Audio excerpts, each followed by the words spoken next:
out and people are just raving about it. Yeah. Yeah, I do You want to want to see. start over again? Oh, no. I mean, I'm recording the audio already. Is that fine? Okay. Yeah, that's fine. I just didn't know because I saw you were going live. Yeah, I We're don't. live, For some everyone. reason, yeah, I always I always forget to press the go live button. I have Yeah, done that on more than one occasion. yeah, it's too many things, man. Yeah, Shang-Chi looks good. That one is one I'm excited for, but doesn't have that like blockbuster feel like Dune does. So it's like, What, Shang-Chi? yeah, it doesn't have the feeling of this It's massive. a cut and paste Marvel movie that you've seen 10 times already. Except this is the first like introduction of kung fu like in the MCU, which I'm kind of excited about. You know, I'm a big kung fu film fan. Absolutely. I think that film is going to be fantastic. The reviews are already in with a lot of people, and they really are raving about it. So I've got some high hopes for Shang-Chi and the Legend of Ten Rings. But I think we need to go ahead. I'm hopeful. We'll see. We'll see. You know, I don't know. The Marvel universe has just felt off since Endgame. Because she should have ended it after Endgame. Yeah, I don't know. It's just like it feels. Whereas like with the everything before Endgame had a consequence to it, whereas like everything moving forward seems to just exist for the sake of existing. Everything moving forward seems like the B and C squad. Yeah, so we'll see. Maybe they can bring it all back together. But yeah, Gerald, did you see anything of note this year? I mean, anything that you would say would make like your top 5 films of 2021 so far? Black Widow? No, not Black Widow. Black Widow was okay, and that's all it was. It's just okay. I was really hoping for more. It came out at the wrong time. It should have come out several years ago, and I think it's misplaced where it is in the timeline as far as when it was actually shown to audiences. I also thought the movie was just okay. It wasn't bad. It wasn't good. It was right. That's all it was, and that's all it will be. But again, to me, it just seemed like it's something that it should have taken place or should have been shown to audiences back in 2016 when it was more relevant and when it's more, even the structure and the framework of when the movie happens during the timeline of the movie is more geared towards 2016 right after Civil War. So it was just kind of a disappointing there as far as how it turned out. But again, it's just an okay movie. Again, like I mentioned, Annette, the movie musical that's now on Amazon Prime, and then I guess Suicide Squad has probably been the best movie I've seen so far this year. Yeah. I mean, we chatted about Suicide Squad I think last week, and it was. I don't regret watching it. It was hard for me to take it seriously, I guess. And I don't think it was meant to be taken seriously. Yeah, and I don't think it was meant to. But and if they were doing that, it should have just been like an all-out thing instead of having elements of seriousness in it. You know, should have been Crank style. Yeah, exactly. Or like I think the Crank guys didn't they also do Ghost Rider Spirit of Vengeance? Possibly. Yeah. I think so. They did those crazy camera angles with the rollerblades and stuff behind cars. Yeah.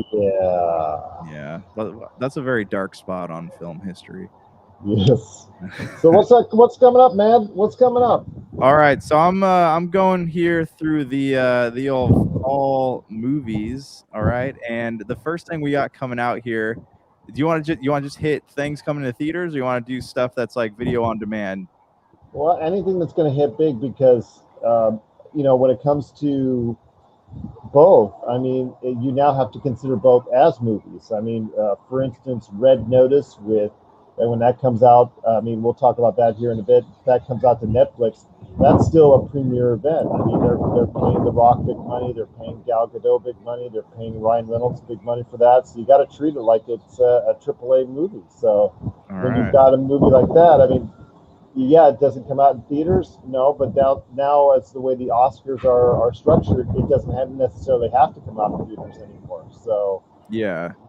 Okay, well, I mean, maybe we'll start here with September 3rd. We have the release of Cinderella with Camila Cabello. I think that's how you say her name, but it says she's starring as a Disney princess, but it's not a Disney film. So I don't know where this is going to stand, but it's got the power of Beyonce. It's got some Beyonce music in it, so I don't know if this is something that they're hoping. It's a musical.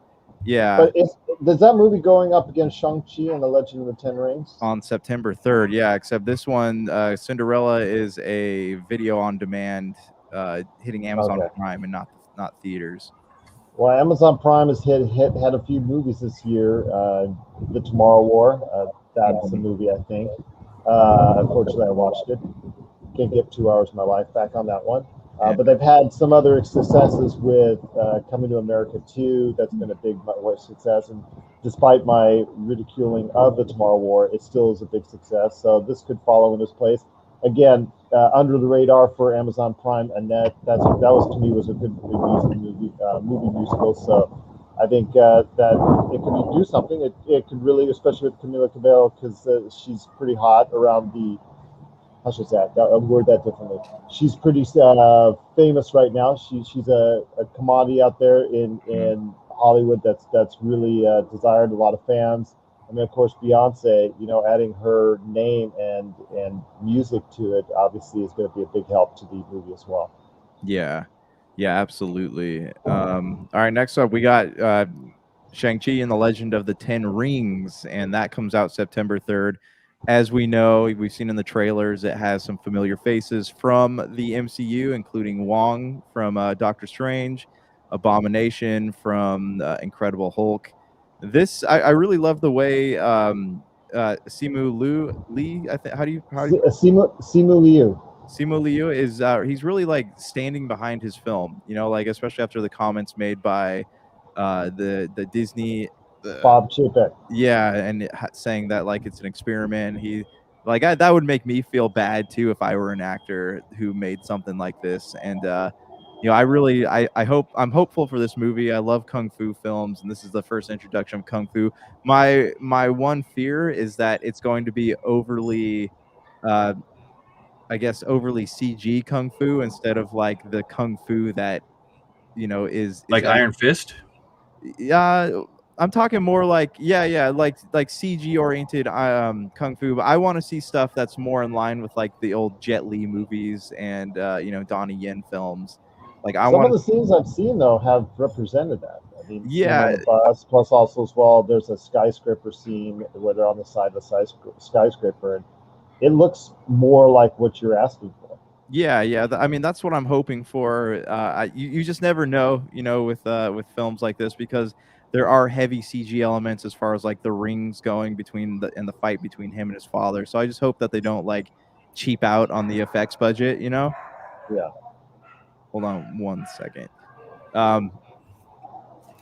Okay. Big Dog, any thoughts on Shang-Chi? You excited? Not so excited? I mean, just not. I'm burnt out on Marvel movies. Not really interested. Yeah. I tried to watch Black Widow and this. I think this one of the last Spider-Man, and I just wasn't entertained. Yeah. I mean, I get that. I've been hesitant to go back and watch Loki, but I know it's something I'll probably have to watch. Loki's good. Yeah, I've heard that's pretty good. I've heard great reviews. Also, September 3rd, we have a movie called We Need to Do Something. It seems it's about a family that's stuck in a bathroom during a hurricane. I think that's kind of like your typical like open water fanfare where like, oh no, we're stuck in the ocean or something. It maybe it'll be good, maybe it won't, but it was filmed during the pandemic, so it'll be interesting to see like how that plays out on the screen. Have you guys heard? There's been several movies that they don't leave the one location. There's one of my favorite movies. I think it's called Free Fire with Brie Larson and Cillian Murphy, and the South African guy from District 9. I can't remember his name at the moment. But it all takes place in an empty warehouse. It's like a big shootout gun deal, and the whole movie just takes place in a warehouse. It's a great movie. But it can be done. It'd be interesting to see what someone can do in one space. Yeah. I mean, I'm always, at that point, you have to make the set a character in itself. Yeah. It's always interesting to see how they do that. We have It Takes Three, and that's a video on demand. It doesn't say what service that's going to. Pay-per-view and whatnot. So yeah. Why don't we get down to September 10th then, or September 17th? I'm trying to find ones that I think will go towards a mass audience. That's going to be the hard deal because a lot of these are just going specific to ones, and they're going to burn out after a week or two. I mean, you can tell when you look at Kate, you look at the card counter, you look at the Gateway. You're seeing a lot of movies that are going to come out. It reminds me of the old days when we had those movies that were straight to videotape. and you would get the videotape. And, it's like this, like you talk about all the time when you went to Blockbuster and you couldn't get the movie you wanted. You went to these other movies. Yeah, and some of them were. You're surprised by some of them. I've seen a lot of heavy advertising for The Voyeurs. I think that's one where they're like spying on people from their. Yeah. Not too bad. It doesn't look too bad. Yeah, it doesn't look too bad. We have something new from Kristen Bell coming out on September 10th in the form of Queen Pins, which I think it's a comedy. It shows here. So coupon scam, multi-million-dollar coupon scam. Yeah, and that's also going to premiere on Paramount Plus later in the year. With Ben Stiller producing. Yeah, and Vince Vaughn is in it too. So I mean, this could be good. I mean, and as we've seen, like a lot of people don't take chances by making comedies anymore. So this could be something that kind of fills that void, I guess, a little bit. What about 17th Cry Macho with Clint Eastwood now in his 90s, directing and still acting in movies? What do you guys think about that?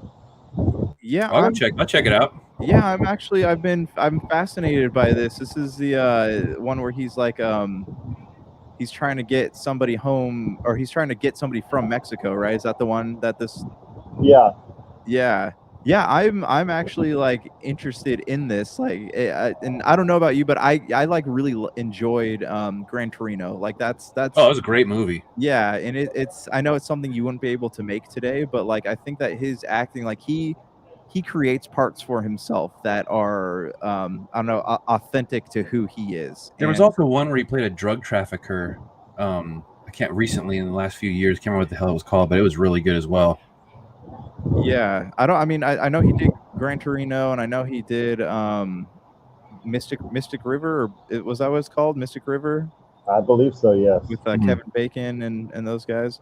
But yeah, I am interested in this. Gerald, is this something that you would go out to theaters to see, or is this more like a watch it on the couch movie for you? Watch it on the couch movie, and that's one thing I guess we'll go as we'll go along. Depends on the movie. I mean, is this an event movie that you're willing to go out in the current climate and check out in a theater, or are you willing to wait until this movie, or you don't even have to sometimes if it's a day and date movie. So I think we're going to mention that, depending on the movie. I know we talked about Dune, and we'll probably hit that up again. But there's really nothing much coming out for the rest of the month that's really going to chart with people from what I'm seeing. I think maybe The Eyes of Tammy Faye. I was going to mention that. Yeah, I mean, that's the one with Andrew Garfield and Jessica Chastain playing the Bakers. And that one, only if it's going to be good. And the reason why I say that, if it's reviewed well, it gets that Oscar buzz for the actors. I think that's the only way it's going to be able to be somewhat successful. If it comes out to middling reviews, it's going to be gone by the next week. I think sorry, pardon the pun, eyes. So I think for the rest of the month, I think it's just a lot of filler. I think when it really it gets to October, because September, I think they're treating it still like they did back in the days before the pandemic, when September, okay, kids are back in the school. We're just going to we're going to put out movies that really don't have a home, and really, if they can maybe find an audience, probably the best way to do it is in September. I think probably doesn't get until October, when you have The Addams Family 2. That's going to go day and date. That just made a change this past week. It's going to go day and date to video on demand and the theaters. And it was going to compete against Transylvania 4, but Transylvania 4 got bought up by Amazon for $100 million. So are you guys interested at all in either? I know Transylvania 4 did not have Adam Sandler anymore, but what are your thoughts on that? Big Dog, did you see the last Addams Family? No. The animated one? Yeah, did you see that? Parts of it. It didn't blow me away. It was funny. I mean, I thought it was very odd, and in that oddity there was like humor in there that like I didn't expect I would laugh at. So I mean, I wouldn't go out to the theaters to watch Addams Family. I'd probably watch it from home, but it is something I would be interested in watching. As for Hotel Transylvania, I saw the first one, but I'm not really interested enough in like going to check out any more of them. I didn't mind them for kids movies. I didn't mind them. Yeah, I mean, I don't think they were bad. I just like it was. I'm a big fan of all those voice actors. I just watched The Emperor's New Groove, so I love David Spade and all that stuff. Yeah. So Oh yeah, yeah. That was he's still funny. Like I know people people think that he's like cheap comedy now, but he is funny. he's you know? quick. He's funny. And you have to admire him for doing things that like most people won't do anymore. You know, I feel like him and Kevin Smith are the only people who are brave enough to like try to make people laugh anymore. What about the Many Saints of Newark coming out that same day to theaters and HBO Max, day and date? That one is the prequel to The Sopranos. I mean, a lot of people have been looking forward to that, especially if you're a big fan of the series. What are your thoughts on that, guys? Big Dog, do you have any history with Which one? Sopranos? The Many Saints of Newark. It's a prequel to The Sopranos. Do you have any history with Sopranos at all? The Sopranos? No, not really. I never got into it. What about James Gandolfini's son playing his son? I know. Actually playing the James Gandolfini character before the Sopranos. So it's so weird. He looks. I mean, obviously because he's his son, but yeah, it just looks so uncanny. It's actually in a cool way. Yeah, I mean, what a legacy, right? What a gift to be able to like do that as in a way to like pay homage to your father. I know he originally went in trying out for a different part, and then they wanted him to play this one. So, good for him. And the cast, the cast looks, they look like they're decent. You know, John Bernthal is always, he's always good at everything that he's in. So I don't know. I don't have a history of Sopranos. I don't know if I'm going to watch this one, but it does seem intriguing to me. Gerald, are you planning to watch this at all? I never was a big fan. I only watched a few episodes of The Sopranos. If it's good, I could probably catch it on HBO Max, and that's a movie I will not go out to the theaters to see. But if it's good, I will go ahead and check it out on HBO Max. Okay. I mean, and then after that, a week later, okay, guys, I want to hear this. Do you actually think that No Time to Die will release in theaters on October 8th? I don't think so. I think it'll get pushed again. Mm-hmm. This is going to be one of those movies that gets pushed so many times that people will lose interest in it by the time it comes out, and all that hype. Black Widow. Like Black Widow, yeah. So yeah, but I feel like all that hype that people have to watch this movie is just going to be gone. Any love for Halloween Kills coming out the next week on October 15th? So I mean, Halloween, the last Halloween was a kind of a surprise, like sleeper hit from what was it, last year or 2 years ago? I mean, Did you see the trailer though? Okay. I did not see the trailer. Was it? Okay, it takes place right after the events of the last movie. Oh, is this the one where Jamie Lee Curtis is like fighting back? Yeah, because she's okay. Jamie Lee Curtis. Okay, the trailer shows her in the ambulance going to the way of the hospital, right? And the house, I guess, where everything happened from the previous film at the end, is going up in flames, right? And so, who puts out a fire? Firemen, right? So they come up there and they see this guy who, I guess, snatches a couple of firemen already that go inside. But there's this like wave of firefighters standing outside, and they just look there and gawk at this menacing figure with a hatchet coming at them. And they're like, so I want to ask you guys, if you're standing there on the street and you see this guy with a hockey mask and an axe in his hand, what would you do? Shoot him with the fire hose. That's what I said. Spray him with the hose. Knock him off his feet with the fire hose. And I have a hard time believing that. There's other firemen there that have axes as well. It's like, yeah. Come on. Have you ever like seen a fireman? They're not exactly like small dudes, you know. They're pretty buff. So what do you think happens to all those firemen? I'm they probably get butchered. Yeah, they probably get hacked up. Yep, they do. I mean, right there, you lose me on the intelligence of the movie. Yeah. Yeah. But that same day, it's funny because another horror style movie that's actually sort of superhero related, in Venom: Let There Be Carnage, has been pushed to that date. I don't know if it'll stay there, but right now it's listed for October 15th. I think it's going to be pushed. On it? It's going to be pushed to either end of November or early December. Yeah, holiday season probably. I'm excited. I'm excited, but I think it's going to be severely handicapped by that PG-13 rating. Yeah, I'm curious if this one's going to have like a director's cut when it comes out, because like this is Carnage. Everyone has wanted to see Carnage on screen ever since the Tobey Maguire's Spider-Man films, and this is it. Like, this is what we're getting, and I feel like they're really going to push that PG-13, but I also feel like it's going to call for a unrated director's cut. Do you feel like this movie is fan service? I don't. There was such an outcry of seeing Carnage in the last one that they just had to do this. Yeah, maybe. I don't know what the original plan was, but I mean, me personally, I don't know about you guys, but like, I wanted to see Carnage fight Spider-Man. I didn't want to see him fight Venom. I'd like to see Spider-Man and Venom team up to fight Carnage or something like that. Yeah. But not yet. Sony's going to tease that, but not yet. I know. Didn't they? Isn't Jared Leto having a Morbius? I was going to bring that. That's not until 2022. No, but I know. Isn't he having an appearance in the film? Like, didn't that slip? Or no? Tom Hardy was in Morbius, right? No. Michael Keaton is in Morbius. Yeah, Michael Keaton's in Morbius. He's right. That's right. He runs into him. He's like, "What's up, Doc?" Somebody let something slip, and somebody was. There's going to be a crossover. Yeah. Something. Okay. All right. What about next week? I know here comes Ridley Scott, because he's got 2 coming out later this year, and one of them is The Last Duel. I know you and I made fun of the accents on that, but when you got Adam Driver and Ben Affleck and Matt Damon, and they're all trying very hard to do those British accents, man, what do you think? You know, well, actually, it's in France. The movie takes place in France, so it makes it even funnier.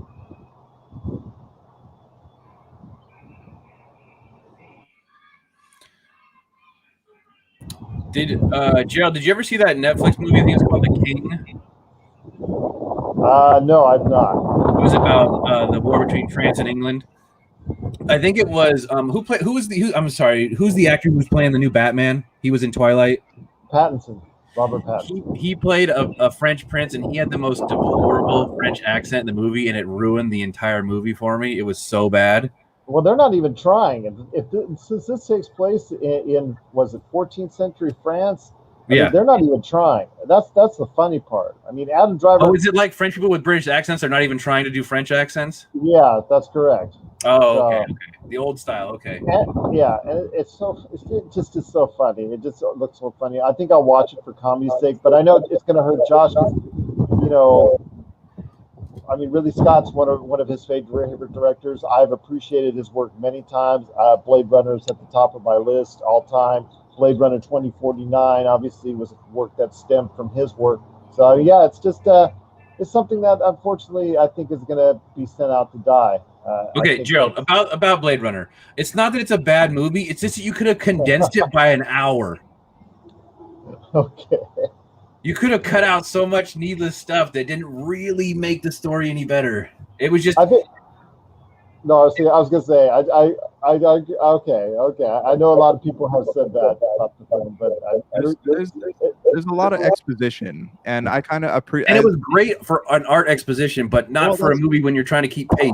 Yeah, that's what I was gonna say. As an artist, like, I appreciate the exposition. Well, that was the big complaint with the original Dune movie, is that there was all this weird stuff that didn't really contribute to the story.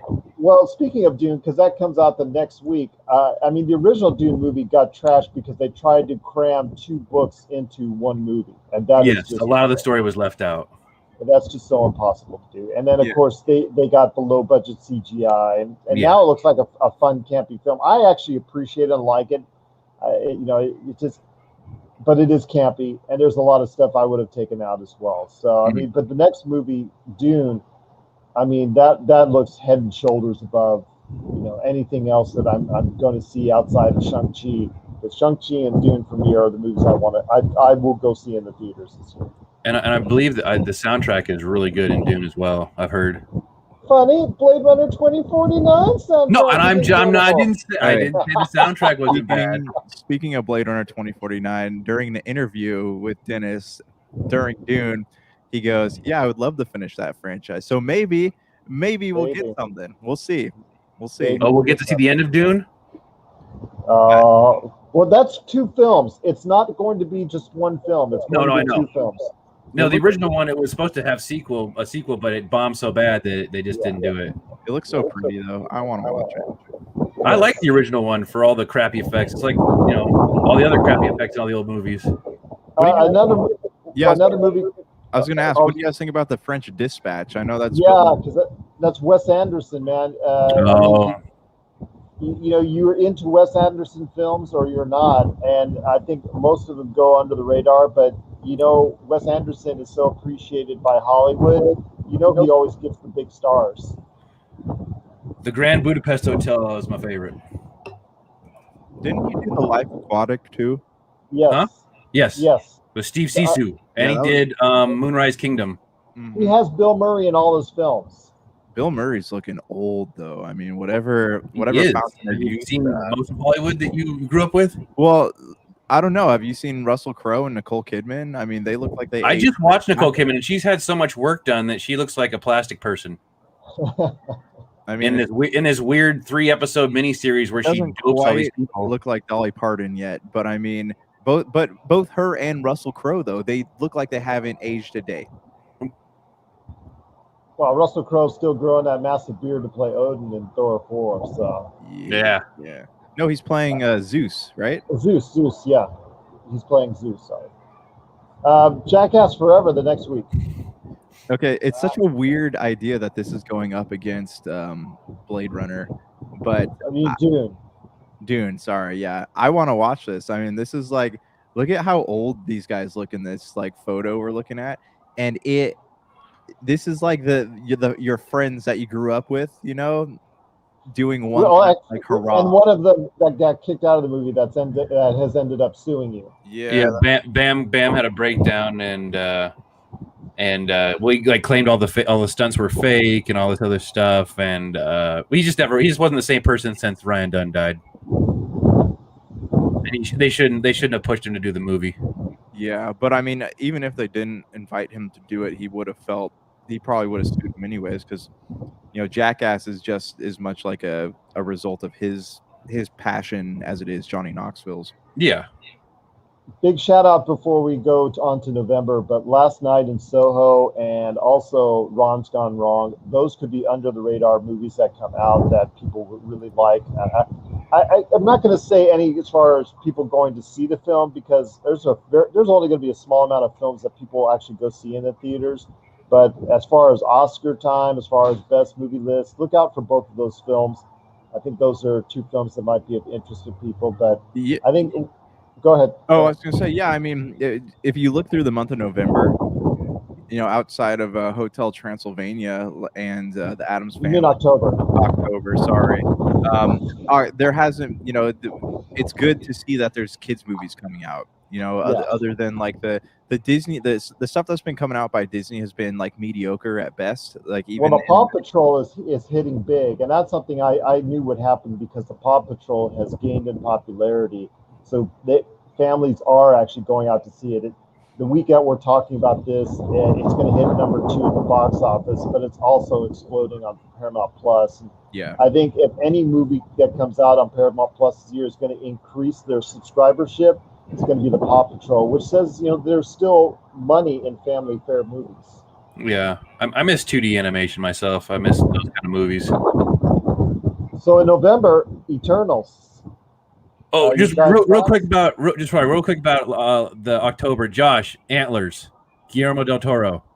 Oh I remember this trailer coming out in 2020, and it looked pretty good. What do you think? I was going to mention that. Like, I love Guillermo del Toro's off the beaten path. Yeah, that's right.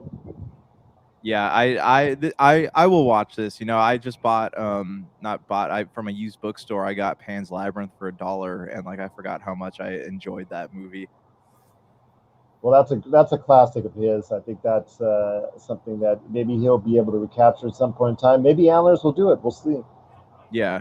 On to Eternals, though. I mean, I'm thrilled about this. Like, we've talked about this before. You know, I love my color palettes in my movies, and this movie seems to have these like amazing color palettes. Like, it looks like all the jokey stuff that the MCU has spent doing over the past like several years is not present in this. Like, this looks like a dark movie that has these are the stakes I was looking for. Like, there are bigger things happening in the world. Well, you know who's directing this film?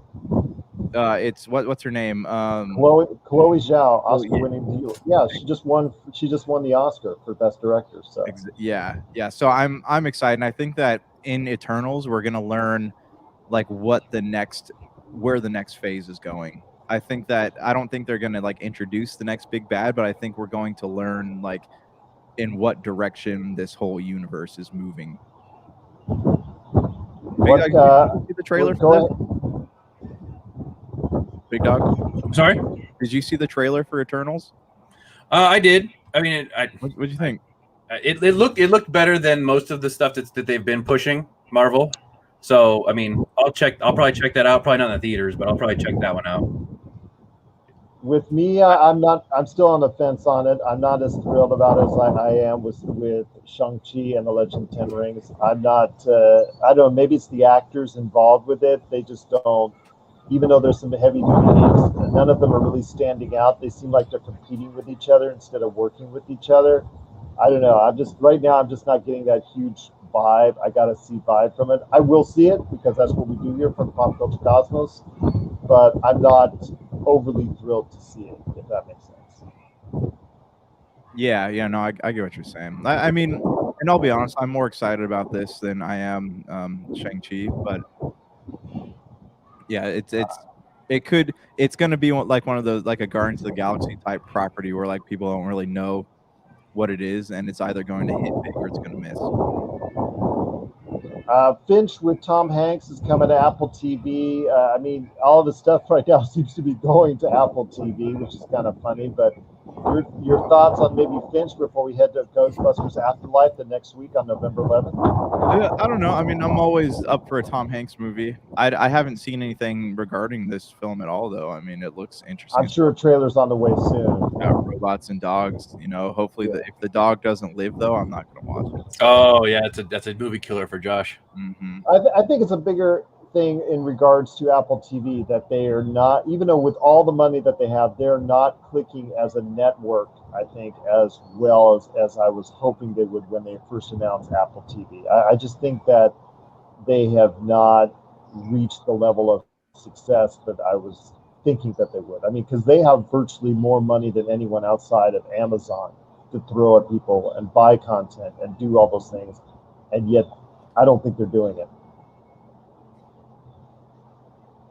Yeah, it's been kind of like hit or miss so far. I'm sorry, I got food in my mouth. Oh my gosh. You're not sorry. Ghostbusters Afterlife that's coming up the next week. I know there's a lot of people looking forward to this because it has the return of the classic members plus a new wave of Ghostbusters that they're going to try and make successive movies with. Your thoughts on Ghostbusters Afterlife? I mean, Paul Rudd, is thrown into the fray with all this going on. He may be the center of the film, at least for the starters. I don't know. It looks okay. I'm not overly excited to see it, but I'm not. I mean, obviously, after what happened with the previous iteration of the Ghostbusters film and how bad that bombed at the theaters, and which we reported at the time, I'm hoping for a more positive direction for this IP. I know Sony would love for it to go ahead and become a hit. Yeah, so I mean, first of all, love the cinematography in this one. Like, it has that Super 8 feel to it. But yeah, I'm excited just to kind of like go back to that world, and I'm curious if they're going to be acknowledging that the last Ghostbuster movie happened or not. But this is one of those movies that has they're even like by taking what's his name, Finn Wolfhard, I think the kid's name is, from Stranger Things, by taking elements of all these like things that are popular in pop culture. Like, this is a pop culture event, and not on the scale of like Endgame, but this is a pop culture event. Like, Ghostbusters is huge in our pop culture, and they're taking all these elements of things that are currently trending in our pop culture, or at least like within the last 5 years, and they're throwing them all into this movie. And I gotta say, like, as someone who really loves those movies where it's like, it shows kind of like semi-horror movies where like the kids are getting up to no good and find monsters and stuff, like the Goonies and E.T. and Super 8. Like, I'm really excited to watch this. Well, there you go. I mean, something like, again, hopefully it touches on the nostalgia of the original Ghostbusters way back when in the 80s. So I hope it touches a lot on that. And if it does, people will go back and see it, maybe at the theaters even. Next week, though. Oh, go ahead. Oh, I just said I think I would like it better. I mean, I'm a huge fan of the original. I loved it as a kid. Had all the toys and stuff. I think I could go several times for Halloween. But I would like it more. I think if I didn't know that there were like 6 more of them coming after this one. Oh, that's the problem. I mean, it's just they're just trying to milk a franchise. It feels like sometimes. Yeah, they're just there to set up for that. Oh, sorry. Go ahead. Finish what you're saying.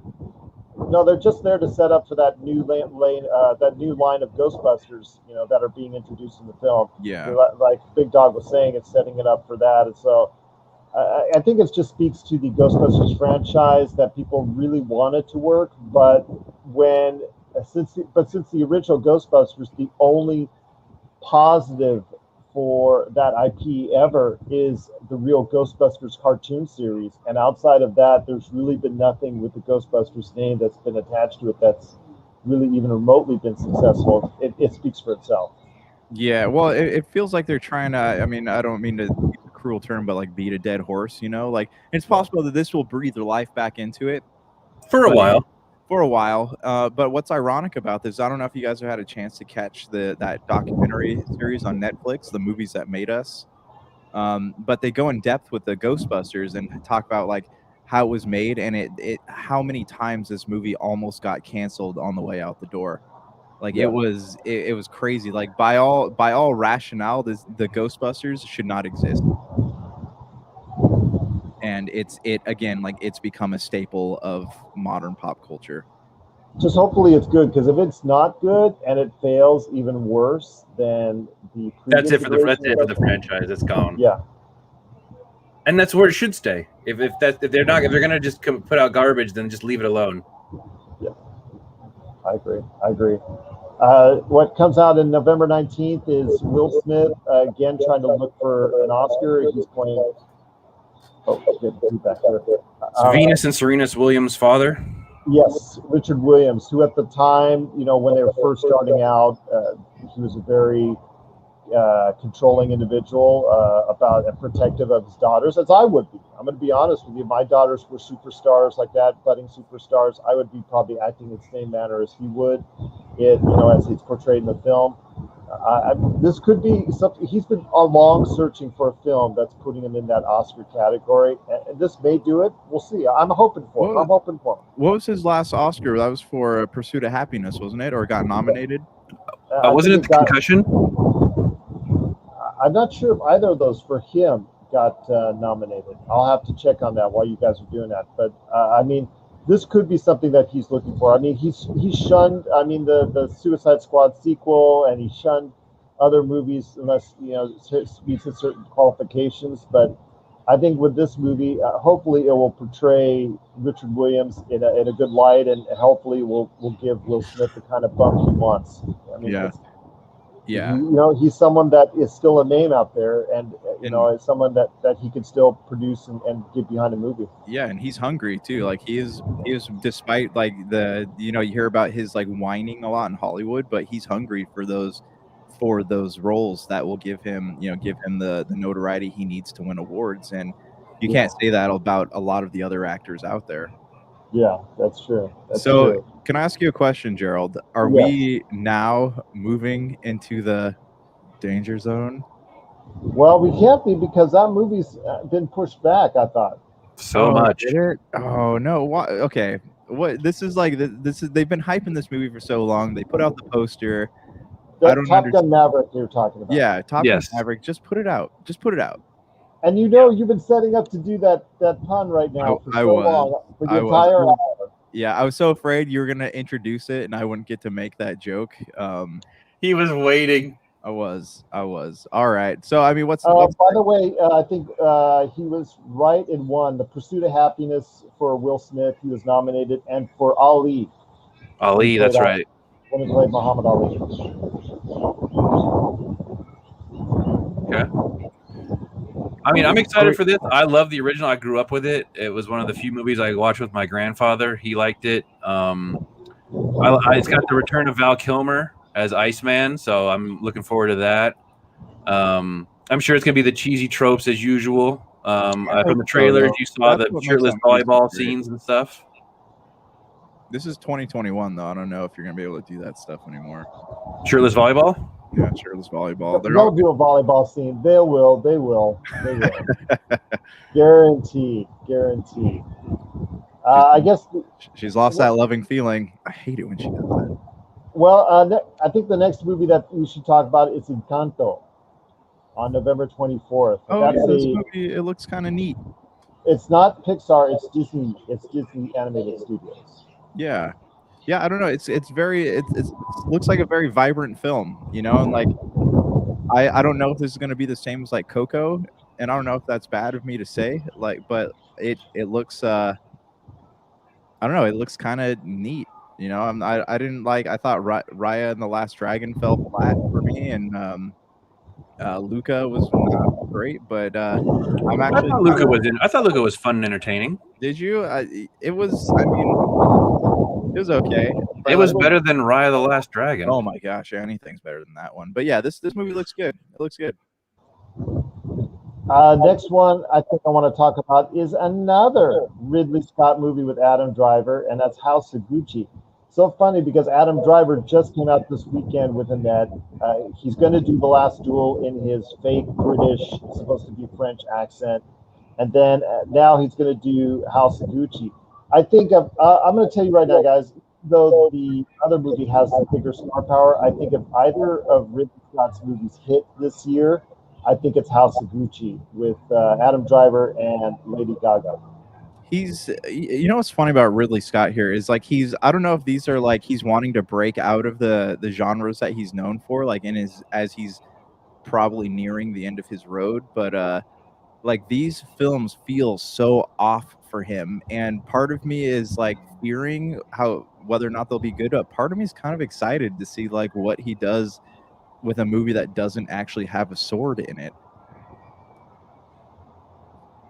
Like oh crap, what was that movie he did with Channing Tatum? I don't know. It's like a documentary of you and Justin's life, where they try to rob the bank. I don't know. What movie is the that? Adam Driver movie? Baby Driver. Logan Lucky. Logan Lucky was good. Logan Lucky. His arm. His, I thought we were thinking that you were doing Ridley Scott films. Yeah. Oh no, I was the Adam Driver. Sorry. Yeah. Okay. Because you said someone without a sword, and I was thinking, well, shit, yeah, Adam Driver's had a sword in a lot of his movies. You know who stole that movie? It was Daniel Craig. Yes. With his hillbilly accent. Yes. It was perfect. Absolutely perfect. That was probably my favorite movie of that year. I guess the last one, on the list we want to talk about is for November, late November, Resident Evil Welcome to Raccoon City. I mean, guys, should we actually even go back to the live action Resident Evil series? I mean, it made a ton of money for Sony. It made over $1 billion as a series with Mila Jovovich, but she's not associated with this time. So, I mean, it's something you guys are interested in? Big Dog, you want to go first? I got some thoughts here, but I want to hear. I mean, I watched the last Mila Jovovich Resident Evil, and I mean, I could barely make it through it. I was just like, it was motorcycles, explosions, and just masses. It's like they told Michael Bay, run wild. Not even Michael Bay. The last Resident Evil felt like it was made by the guys that made Crank. Okay, yes, sure, 100%. What else can you do? It's a video game. It's a movie about zombies. How many times could you do it? At least one more. So, well, of course, infinite. They're undead. They don't stop. So here are my thoughts on this. All right, like I think with the renaissance of these like remakes, Resident Evil remakes, and them like sticking to the actual mythology of the games, it could be good. I think what initially turned me off of this movie, even when I heard there was a remake, is the fact that they did how many Resident Evil with Mila Jovovich? Was there 7 or 8? There's 8. Can I say the words too many? Too many. Yeah, exactly. Yes, appropriate. So if it was something where there's like 2 or 3 and it has been like a good 10 years since we've seen any of them, I could probably be more on board for this movie. But like right now, I don't associate Resident Evil with like successful film franchise. Well, I think that it goes into December now. I mean, I don't know. For me, it just is something that I think is needs to be put to rest for a decade or so, I think, at least. Well, that's what I'd like them to do with the Marvel movies. Just give it or superhero movies. Give it a rest for a while. They make too much money. They make too much money. Too much. I know. But yeah. All right, what's next? What's on the list next? Oh, I don't have December on here. This just Soggy Bottom. I got it right here. I mean, next comes out in the week of the December 3rd. You got Nightmare Alley, Flea, Wolf, and Vendetta. I don't think anything's going to really stand out unless Paul Verhoeven, has a comeback as a director. I think that's probably something that probably won't happen unless Starship Troopers 2 comes out, which I would hope for, but that's just me, or a reboot of Starship Troopers. It should come out as a series, maybe. I don't know. Just throwing it out there. But December 10th, you've got Steven Spielberg's West Side Story, and already we've seen with In the Heights, which was critically well received, but had a lot of controversy, which made it a box office disappointed. And I've seen Annette. That was a good movie musical. I mean, is West Side Story. I mean, Steven Spielberg can just go ahead and do anything he really wants to. The thing is, in the middle of a pandemic, will everybody go out and see everything that he puts out there? That's the thing. No, I mean, I don't know. It's a musical, not to say that's not going to be good, but if you're like someone who's kind of debating on what movies to go see and you're not really like interested in seeing a lot, especially during pandemic times, I don't think this is one that you're going to be like really aching to go watch, I guess. Like, I think it's going to be something that people will see, but when you think about, Steven Spielberg did it. I don't know about that. Like, is there going to be dinosaurs, or how's that? Dancing dinosaurs? Yeah. Very interesting. I think that it's going to be something that I think, unless it gets a lot of super Oscar buzz, I don't think that people are going to go ahead and check it out en masse. I just don't think so. Unless even with Steven Spielberg's name, I just don't think they're going to go ahead and check it out, in large quantities, unless it gets a lot of buzz behind it. But we'll see. We'll see. The next movie that comes out the next week, that is big. Of course, I think it's probably one of the biggest that's expected, and that's Spider-Man: No Way Home. I mean, we're all waiting for a trailer. I mean, gosh. I heard that they're not doing a trailer at all. Oh, they gotta hype it up. If it's still coming out in December. Well, no, I heard they're gonna hype it up, but I heard that they're not doing a trailer like at all, like for the movie. It's gonna be it'll be like maybe 30 seconds. Well, it seems like with everything happening in this new movie, think about it. You have introduction of like characters who you never thought you'd see again, right? Like Charlie Cox's Daredevil, the possibility of Andrew Garfield and Tobey Maguire. You got Doctor Strange. You have what's her name, the She-Hulk, and I feel like there's more characters I'm just not forgetting. But you have all these Alfred Molina. Mm-hmm. And you have all these rumors of these actors coming back into this franchise, and think they're doing the Spider-Verse. I'm sure. Well, something similar, multiverse thing. Yeah, but I feel like any like mention, I think any trailer you show for this movie is going to spoil something. So it wouldn't surprise me if they didn't put out a trailer, maybe like a 30-second thing that features like the characters talking or something. But I'm excited. I'm excited. We've been me and Esprit, we've been watching Daredevil. Like, we've been going back because like I'm trying to get her hyped for Spider-Man. Charlie Cox is possibly coming back in Spider-Man. Keep my fingers crossed. But so we've been going through Daredevil, and I'm excited. What about you guys? You guys stoked?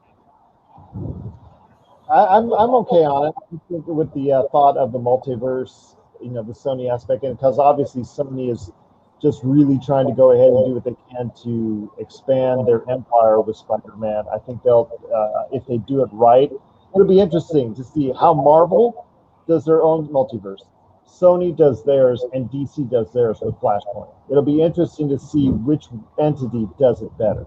Yeah. Down the line. I'd love to do just like a retrospective. Right. And I mean, I guess like I'm really just hopeful here that we're not going to be seeing a oversaturation. Like I feel like the multiverse often becomes like what do you call it? Like cheap storytelling. It's a fix all or it's cheap storytelling. It's like it builds excuses to introduce like this like Deus Ex Machina, you know, where like oh, my character's in this dire situation.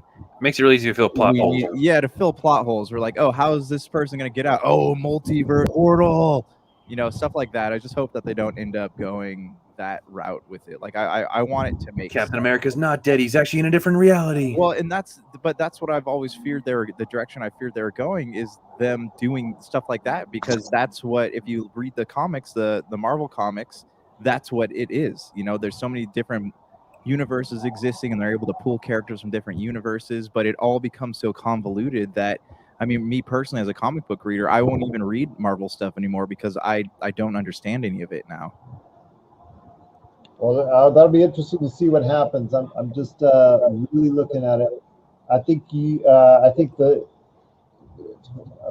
right now when it comes to it, a lot of people are still excited for it. I think they're going to show a trailer. I think they have to show a trailer of some type. I think, you know, you're right. How are they going to do a trailer without giving a lot of spoilers on it? That's going to be really hard to do. But I think at some point in time, they're going to have to drop a trailer just to give it hype, because people need a reason to go back to the theaters. And as much as we love Dune and we're looking forward to that, and as much as Shang-Chi and the Eternals, I think really people need a really big reason. And if there's one movie I think people are going to go check out the rest of the year and that they would risk going in this environment, going out to the theaters for, it would be Spider-Man No Way Home. All right. I'm looking here. I know you guys are excited about Sing 2. You can go ahead and like show. Well, let's set up like this. It's the last weekend of the year. It's the weekend. It's funny because I remember that's the last period of time is Christmas, but that movies can be submitted for Oscar approval. And the thing that we see that's coming out right then, I see that there's a few things that are coming out right around then that are mentioned that are probably just for Oscar notes. Sing 2, The Matrix 4, and The Kingsman. Sing 2, my friend. I know that's probably going to be a day and date on VOD. Yeah. Matrix 4, I'm curious about because they haven't released any plot. I bet you they'll push it back. No photos. Yeah, they'll probably there's not enough in circulation about this film right now that really guarantees it. Well, there's a franchise that has been gone for a significant amount of time that you could remake or just continue and make it with new technology and stuff, and it'd probably be fantastic. Yeah, well, and it's we're living in a time, right, where like, oh, is this a simulation? Everyone's talking about this. Even the younger generation is talking about stuff that like Elon Musk is saying, right? Feels like we're in a video game. Yeah, it feels like we're in a video game, you know, and I totally agree with you. If they were to remake this series, I think that it could blow up even bigger than it ever was. If it does come out, I'm excited for it. I'm just not sure it's going to come out this year. Yeah. And last but not least, The Kingsman. The Kingsman looks. That's been that was like an early 2020 release, I think, if I remember correctly. I think so. Yeah. This looks like it's actually. Yeah, and this looks like it's set in its release date because the film is complete. This is the perfect time to put out a film like that. I think that this is going. I'm excited about this. I really like the Kingsman series. Wasn't a huge fan of the second one, but the first one is a movie that I great. Yeah, the first one's like one of those movies that you turn on a rainy day and like you just never get tired of it. It was one of my bigger surprise movies of that year. Yeah.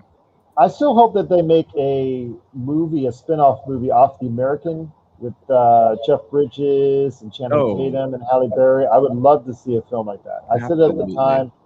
I know the sequel wasn't as good as the first one, but there's a curiosity there with me to see a movie with those people. But with Pedro Pascal as the bad guy. Yeah, well, or you could do a prequel like that. Yeah, Pedro Pascal kind of. Spoilers, died in that previous one. He just lost his mind over everything happening. He was put through the grinder, if I remember correctly. Oh, was he? I thought his head exploded. Never mind. No, isn't that weird? That isn't that weird that like we're talking about ways people die in those movies and they're just so graphic. Like it's just an Because remember, it was in normal. that restaurant. It was in the restaurant, and I think at the end they threw him down the grinder to make meat. That's If I remember right. correct. Yeah. But I'm looking forward to it. I would hope that does come out because I love that series. And doing a prequel, I understand is a money grab, but I mean, Ray Fiennes, it looks really good. It could be fun. Yeah, yeah. I mean, the Kingsman movies are always fun. You know, Yeah, you don't go for it for riveting story. Yeah, you don't. They're just fun to watch. Like much like Like a PG or 13 version of John Wick. yeah. You don't go expecting like a thrilling storyline. You go to just kind of be like, oh, this is fun. You know. Well, I think that does it about. I think that about does it. I mean, obviously, if there's any other movies that hit or get Oscar buzz, we're going to report on it over the next few months. But guys, before we head on out, I wanted to go ahead and congratulate you again, especially you, Mr. Josh, because on 5 years, my friend, 5 years since we've been doing this show. It's been so long. It just I can't remember. I can't even remember episode 1 now. It just feels like it's been going on forever. You can still find it out there. You can. It's so funny because I listen to it now, and yeah, it's like night and day. It's like night and day. Still going strong. Hopefully, one of these days we'll be back at Retro City Games. You know, doing the old podcast. You know. I would love that, but a little bit harder check for you, my friend, now these days. Yeah, it'd be involving the next generation there, friend. Yeah. Right. Yeah. Well, I mean, hey, one could hope, man. We'll see. Maybe one day we'll make it happen.